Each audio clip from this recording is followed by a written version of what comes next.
Hello साथीहरु, आजको यस भिडियोमा 2079 को micro economics for business BBS first इयरको चाहिँ एउटा क्वेशन लिएर आएको छु। भिडियो चाहिँ सुरुदेखि अन्तिमसम्म हेर्न सक्नुहुन्छ।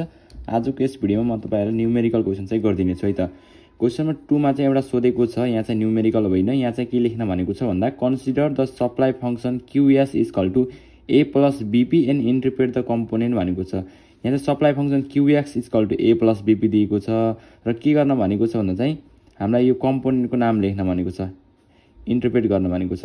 यहाँ ए भनेको के हो, यहाँ चाहिँ सप्लाई फंक्सन दियो, त्यही भएर ए भनेको हाम्रो के हो, अटोनोमस सप्लाई भयो है त। बी भनेको के हो, slope of the supply curve भयो। यदि यहाँ हामीलाई डिमान्ड फंक्सन सोधेको भए यसलाई हामीले अटोनोमस डिमान्ड भनिन्थ्यो र बी लाई हामीले slope of the demand curve भनिन्थ्यो। यहाँ चाहिँ हामीलाई सप्लाई फंक्सन सोधेको छ, त्यही भएर के भयो, ए भनेको अटोनोमस सप्लाई भयो र बी भनेको हाम्रो के भयो, slope of the supply curve भयो र पी भनेको के हो, प्राइस भयो है त। यसरी हामीले लेख्न सकिन्छ, यो सर्ट क्वेशनमा सोधेको छ। र अब नेक्स्ट क्वेशन हेरौँ। नेक्स्ट क्वेशन हाम्रो रहेको छ, यहाँ रहेको छ। यो क्वेशन गर्नभन्दा अगाडि म तपाईहरुलाई सर्वप्रथम 10 मार्क्सको यो चाहिँ क्वेशन गरौँ, त्यसपछि चाहिँ माथि डिस्कस गरौँ है त। ल, क्वेशन नम्बर 15 मा आएको छ 19 नम्बर क्वेशन। यहाँ चाहिँ क्वेशनले के भनेको छ पहिला बुझौँ, त्यसपछि चाहिँ गरौँला है त।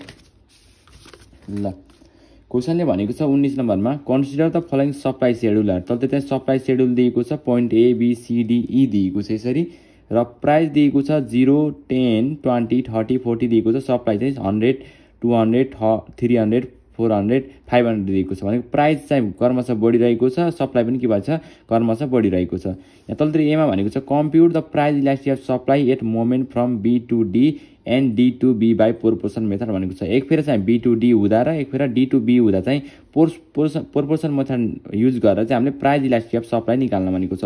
यो प्रोपोर्सन मेथड भनेको अरु केही होइन, पर्सेन्टेज मेथड हो है त। प्रोपोर्सन मेथडलाई नेपालीमा आनुपातिक मेथड भन्छौं, जुन हाम्रो प्रोपोर्सन मेथड भनेको र हाम्रो पर्सेन्टेज मेथड भनेको चाहिँ सेम हो है त। ल, यसको लागि चाहिँ सबभन्दा सुरुमा मैले के गरेको छु भन्दा चाहिँ price elasticity of supply from B to D चाहिँ सुरुमा चाहिँ B to D बाट गरौँ, त्यसपछि D to B बाट गरौँ है त। यहाँ चाहिँ सबभन्दा सुरुमा हामीले के छुटाउनु पर्छ, इनिशियल प्राइस र न्यू प्राइस छुटाउनु पर्छ, इनिशियल क्वान्टिटी सप्लाई र न्यू क्वान्टिटी सप्लाई चाहिँ छुटाउनु पर्छ है त। ल, B to D भनेको छ भनेपछि हामीले हेर्न पर्यो यसलाई, B लाई यो भयो, D भनेको यो भयो। अब चाहिँ इनिशियल प्राइस भनेको सुरुको मूल्य कति दिएको छ, सुरुमा चाहिँ 10 दिएको छ, यो भनेको इनिशियल प्राइस भयो। न्यू प्राइस भनेको चाहिँ कति दिएको छ, 30 दिएको छ, यो न्यू प्राइस भयो। अब सप्लाईमा यो इनिशियल क्वान्टिटी सप्लाई कति दिएको छ, 200 दिएको छ, न्यू क्वान्टिटी सप्लाई कति दिएको छ, 400 दिएको छ। मैले ठ्याक्कै यसलाई सेम सारेको छ है। इनिशियल प्राइस P = 10 राखेको छु, यहाँको 10। त्यसपछि न्यू प्राइस चाहिँ P1 = कति राखेको छु, 30। तपाईले यहाँ P1 र P2 भनेर दिन पनि सक्नुहुन्छ, तपाईले P र P1 भनेर दिन पनि सक्नुहुन्छ है।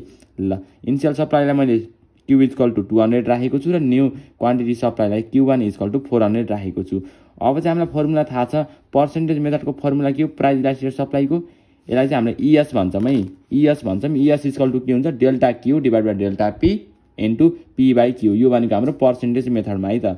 ARC मेथडमा फरक हुन्छ, पर्सेन्टेज मेथडमा फरक हुन्छ। यहाँ पर्सेन्टेज मेथडमा चाहिँ delta Q / delta P * P/Q। Delta Q भनेको चेन्ज कति आयो त, क्वान्टिटी सप्लाईमा चेन्ज कति आयो। सुरुमा हेर्दा इनिशियल कति थियो, Q = 200 थियो, अनि न्यू क्वान्टिटी सप्लाई Q1 = कति छ, 400। भनेपछि 200 बाट 400 मा जाँदा कति चेन्ज आयो, त्यसको लागि चाहिँ हामीले के गर्नुपर्छ, Q1 - Q गर्नुपर्छ चेन्ज निकाल्नको लागि है त।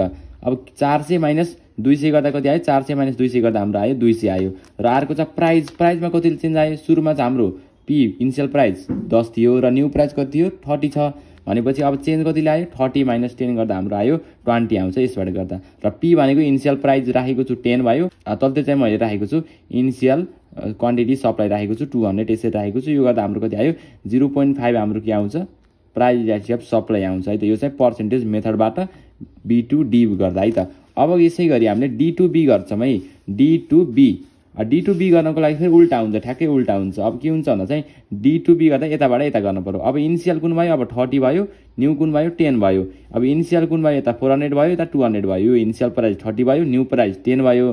त्यसपछि इनिशियल क्वान्टिटी सप्लाई कति भयो, 400 भयो, र न्यू क्वान्टिटी सप्लाई कति भयो, 200। मैले ठ्याक्कै यही सारेको छु यहाँ चाहिँ मैले सर्टकटमा गरेको छु। यत्रो धेरै लेख्नु पर्दैन यो गिवन भनेर टक्क सर्टकटमा लेख्दै पनि पाइन्छ है त। अब ES = के भयो, अब delta Q / delta P * P/Q है त। यो त सेम फर्मुला भयो। अब चाहिँ के हुन्छ भन्दा चाहिँ अब चाहिँ यहाँ हामीले के गर्न पर्यो भने चाहिँ अब भनेको हाम्रो यहाँ हाम्रो के लेखेका छ भन्दा P = 30 छ, P1 = 10 छ। भनेपछि चेन्ज कति ल्यायो, अब 10 माइनस 30 भयो। प्राइसमा कतिले चेन्ज आयो 10 माइनस 30 गरेर मैले 10 माइनस 30 लेखेको छु, गर्दा माइनस 20 आयो। र क्वान्टिटीमा कतिले चेन्ज आयो हेरौँ।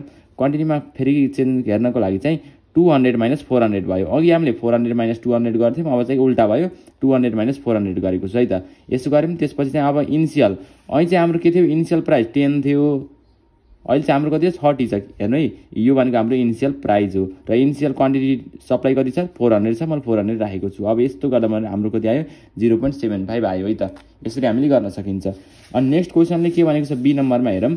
बीमा compute the price elasticity of supply at midway between B and D. हामीलाई यहाँ midway between B and D र डी एन्ड बी भनेको छ। अनि हामीलाई बी टु डी भनेको थियो, अहिले चाहिँ हामीलाई B and D and D and B भनेको छ। कुन मेथडबाट, एआरसी मेथडबाट है, एआरसी मेथडबाट चाहिँ गर्न भनेको छ।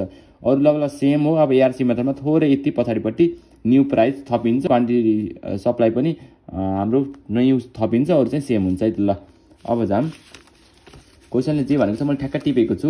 अब माथिपट्टि बी नम्बरमा लेखेको छु, बीमा price elastic supply at midway ARC मेथडबाट युज गरेको। सुरुमा बिट्विन बी एन्ड डीबाट गरौँ, सुरुमा बी एन्ड डीबाट गरौँ, त्यसपछि हामीले डी एन्ड बीबाट है त। ल यहाँ हामीलाई इनिसियल प्राइस हेरौँ। अब बी एन्ड डी भनेको अघिको सेम है। बी एन्ड डीमा इनिसियल प्राइस 10 छ, न्यू प्राइस 30 छ र इनिसियल क्वान्टिटी सप्लाई 200 छ, न्यू क्वान्टिटी सप्लाई 400 छ। यसरी चाहिँ मैले राखेको छु।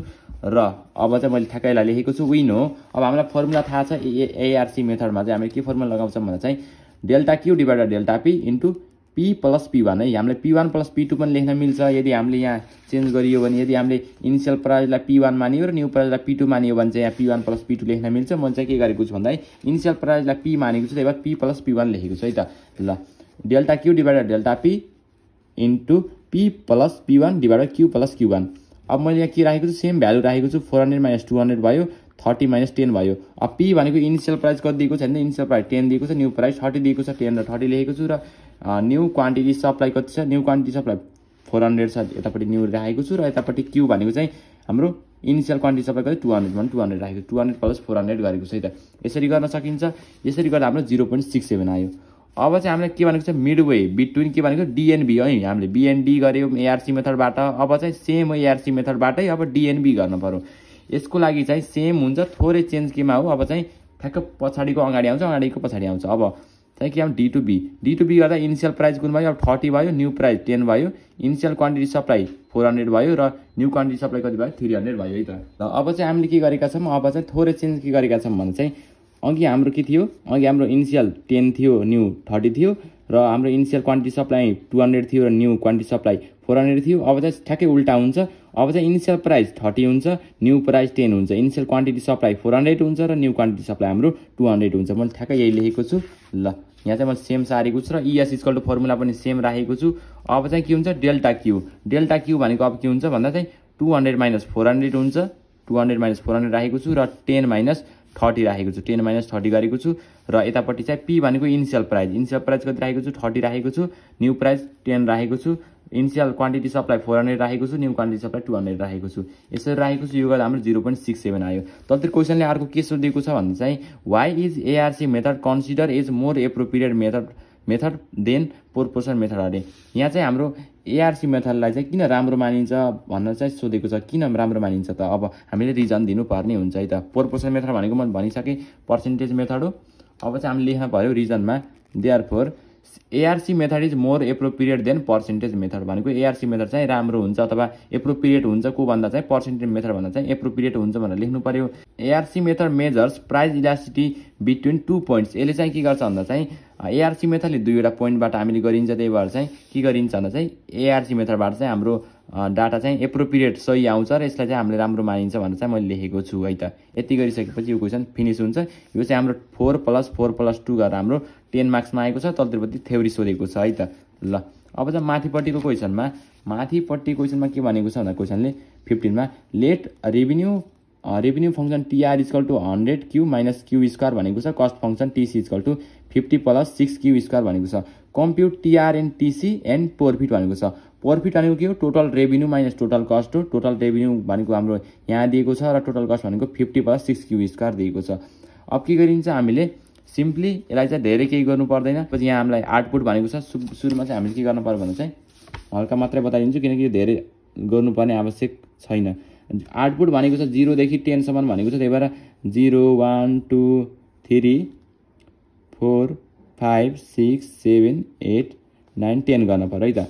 अर्को चाहिँ टीआर निकाल्न भनेको छ। टीआर यहाँ दिएको छ, टीआर दिएको छ। अब के गर्न, टीआरमा चाहिँ 100 क्यू माइनस क्यू स्क्वायर। अब 100 मा चाहिँ 100 को 100 नै भयो, क्यू भनेको 0 भयो, माइनस 0 को स्क्वायर, सुरुमा 0 भयो, केही पनि हुँदैन।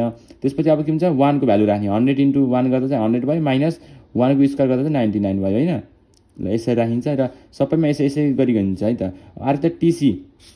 टीसीमा चाहिँ क्वेशनले के भनेको छ, 50 + 6 क्युआर दिएको छ, 50 + 6 क्युआर। अब के गरिन्छ, 50 को 50 पनि भइहाल्यो सुरुमा हैन, 50 को 50 भयो, प्लस 6 × 0 को स्क्वायर भन्दा यो 0 आउँछ, सुरुमा 50 नै भइहाल्यो। यसरी हामीले गरिन्छ, यसरी कर्मशैसँग गरिन्छ। यसरी गरिसकेपछि हाम्रो अन्तिममा चाहिँ हामीले प्रॉफिट निकाल्नु पर्ने हुन्छ। प्रॉफिट भनेको के हो, प्रॉफिट भनेको चाहिँ टीआर भन टोटल रेभेन्यू मध्ये टोटल कस्ट घटाइयो भने के आउँछ, हाम्रो प्रॉफिट आउँछ। भनेपछि यताको भ्यालुबाट यतापट्टिको भ्यालु जुन आउँछ त्यो घटाइयो भने हाम्रो के आउँछ, प्रॉफिट आउँछ। यसरी हामीले निकाल्न सकिन्छ। र तल्लोपट्टि के भनेको छ, बीमा ग्राफ भनेको छ। अब हाम्रो टेबलबाट चाहिँ हामीले ग्राफ बनाउन सकिन्छ, यसलाई दुःखको कुरा भएन। अब 16 नम्बर क्वेशनमा के सोधेको छ, यहाँ चाहिँ केही सोधेको छ न्युमेरिकल, त्यस्तो न्युमेरिकल होइन। यहाँ चाहिँ graph TFC TVC and TC and explain their behaviour भनेको छ।